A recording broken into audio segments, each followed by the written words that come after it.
Менде жалпы шаршау мәселесі бар да, қатты шаршаймын. Дәретке қайта-қайта шығу мәселесі бар ғой. Сол енді базарда или бір жаққа барғанда сол кішкене мазалайды. Мен соған да бір шипа болармын деп. Қазір күшті рахат жеңілдеп жатыр. Қолым негізінен сүйегі сыздап жүреді. Кеше бұлай отырып байқасам, ол жоқ, сыздау кеткен. Аяғымда грыжа бар, сол жағында.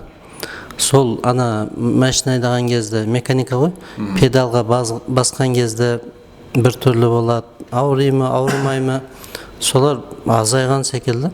Менде үлкен проблем болған ғой, қазір қоқты, яғни жақсы түфай қоқтан проблема жоқ қазір.